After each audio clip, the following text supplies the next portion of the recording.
샬롬, 지난밤 평안하셨습니까? 오늘은 2025년 5월 15일 목요일입니다. 오늘 하나님께서 우리에게 주시는 말씀은 민수기 22장 41절부터 23장 12절까지입니다. 발람의 첫 번째 예언, 발람의 첫 번째 예언이라는 제목으로 주의 말씀 증거하겠습니다.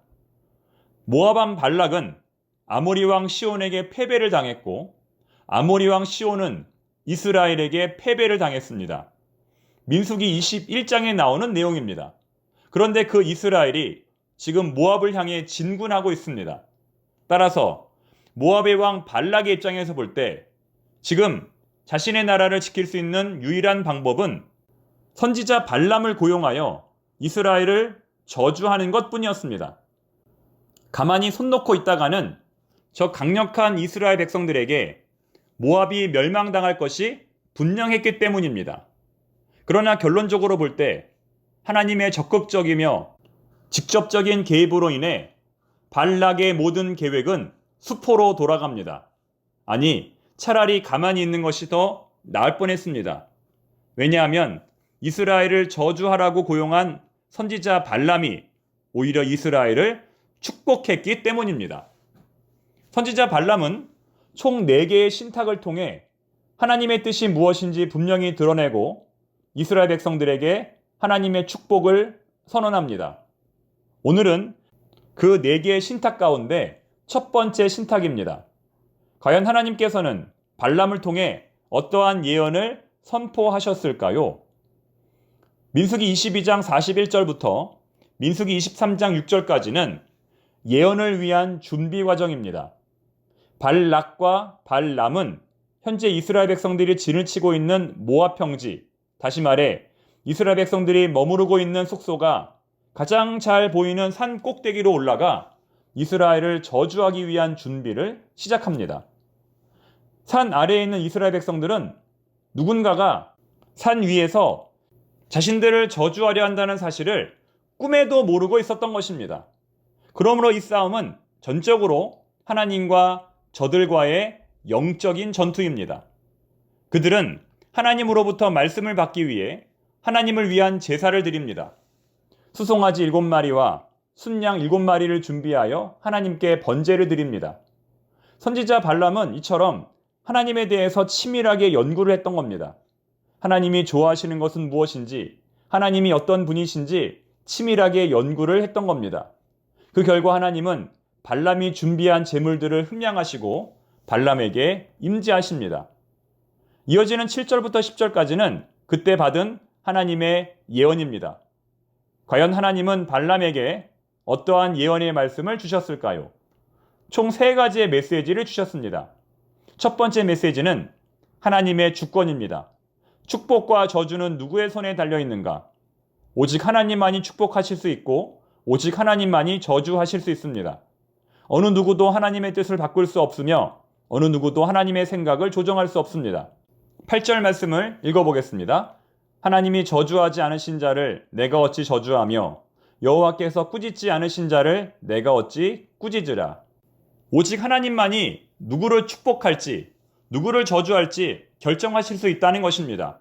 이 결정을 할 때 하나님은 어느 누구의 영향도 받지 않고 어느 누구에게 질문도 하지 않고 오로지 스스로 결정하신다는 것입니다. 따라서 발람이 아무리 용하고 점괘를 잘 맞추는 무당이라 할지라도 하나님의 뜻을 바꿀 수는 없습니다. 너무나 당연한 것이 아니겠습니까? 사랑하는 교우 여러분, 혹시 그러실 리는 없겠지만 예전에 무당을 찾아가서 점을 보신 적이 있으셨습니까? 재미있는 이야기 하나 해드리면 제가 예전 교회에서 사역할 때 어떤 청년의 어머니가 아주 유명한 무당이었습니다. 제법 용한 무당이어서 전국에서 많은 사람들이 찾아온다고 들었습니다. 프로야구 선수, 정치인, 사업가, 심지어는 목사님들도 이 무당을 찾아온다고 들었습니다. 그런데 문제는 이 무당에게 내린 신내림이 언제 떠나갈지 모른다는 것입니다. 그리고 그 신내림이 떠나가면 그 무당은 굉장히 비참한 최후를 맞는다는 것입니다. 다시 말해 이 무당이라는 사람은 자기 스스로의 힘이 아니라 하나님의 힘이 아니라 악한 영의 힘을 빌어서 이런 무당의 짓을 하고 있었다는 것입니다. 그러니 그 점괘가 정확하겠습니까? 악한 영은 진리의 영이 아니라 거짓의 영입니다. 따라서 그 점괘가 정확할 리가 없습니다. 요즘은 AI도 거짓말을 한다고 하죠. 챗 GPT를 활용할 때 그 AI가 거짓말을 하는지 참말을 하는지 분별해야 한다는 것입니다. 아무리 좋은 정보라도 그것이 참인지 거짓인지 분별할 수가 없다면 그것은 결코 활용할 수 없습니다. 다시 한번 말씀드리면 축복과 저주는 누구의 손에 달려 있는가? 오직 하나님의 손에 달려 있습니다. 두 번째 메시지는 9절에 나옵니다. 9절 말씀은 조금 어려울 수 있는데요. 쉽게 말하면 이스라엘 백성은 다른 백성들과 구별된다는 것입니다. 이 백성은 세상의 여느 백성과 구별되는 특별한 백성이라는 것입니다. 나는 하나님의 선택을 받은 구별된 백성이다 라고 하는 자부심과 긍지로 살아가야 한다는 것이죠. 이것은 하나님께서 원하시는 일이기도 하고 우리가 이루어야 할 사명이기도 합니다. 역시 달라. 하나님을 믿는 사람은 뭐가 달라도 달라. 저게 바로 하나님께 선택받은 사람이 살아가야 할 길이야. 이러한 평가를 세상 사람들로부터 들어야 한다는 것입니다. 이것은 축복이기도 하고 우리의 사명이기도 합니다. 마지막 세 번째 메시지는 10절에 나옵니다. 그들은 앞으로 번성할 것이다. 그들은 앞으로 번영할 것이다. 성공할 것이다 라는 의미입니다. 지금 우리나라 인구가 급속도로 줄어들고 있습니다. 이 문제는 다른 어떤 문제보다 심각한 문제라고 할 수 있죠. 우리나라의 존립 그 자체와 직결되는 일이기 때문입니다. 그런 면에서 볼 때 이 세 번째 축복은 이스라엘이 아니라 현재 우리나라에 꼭 필요한 축복입니다. 과거 하나님은 아브라함에게 하늘의 별처럼 땅의 모래처럼 많은 자손을 주실 것이라고 약속하셨습니다. 이 축복은 출애굽할 때 이미 이루어졌고 약속의 땅 가나안을 눈앞에 둔 지금의 상황에서도 유지되고 있습니다. 또한 오늘 주신 말씀에 따라 앞으로도 지속될 것입니다. 이것이 바로 오늘 하나님께서 이스라엘 백성들에게 주시는 첫 번째 예언입니다. 저주가 아니라 축복이지요. 발락은 이스라엘을 저주하기 위해 발람을 불렀지만 도리어 그로 말미암아 이스라엘은 복을 받습니다.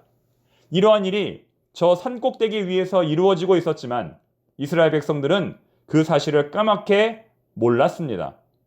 사랑하는 교우 여러분, 오늘 우리의 삶이 형통한 이유는 누구 때문일까요? 지난밤 우리가 평안한 잠을 잘 수 있었던 이유는 누구 때문일까요? 우리 하나님 때문입니다. 우리가 잠을 자는 동안에도 우리가 쉬는 동안에도 여전히 우리를 위해서 역사하시는 하나님이 계시기 때문에 우리가 이러한 평안을 누릴 수 있는 것입니다. 그러므로 우리는 아무 염려하지 말고 자나깨나 항상 하나님께 감사하며 하나님을 신뢰해야 할 것입니다.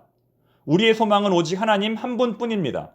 그 하나님께서 이 나라 대한민국을 붙들어 주시고 우리의 가정과 자녀, 일터를 지켜주실 줄 믿습니다.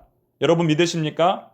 아멘 하시기 바랍니다. 기도하겠습니다. 하나님 아버지, 너무나 감사합니다. 자나깨나 우리가 평안할 수 있는 것은 우리를 붙드시는 하나님이 계시기 때문입니다. 오늘도 우리와 동행하여 주옵소서. 우리의 생명과 안전을 지켜 주시옵소서. 예수님의 이름으로 기도드립니다. 아멘.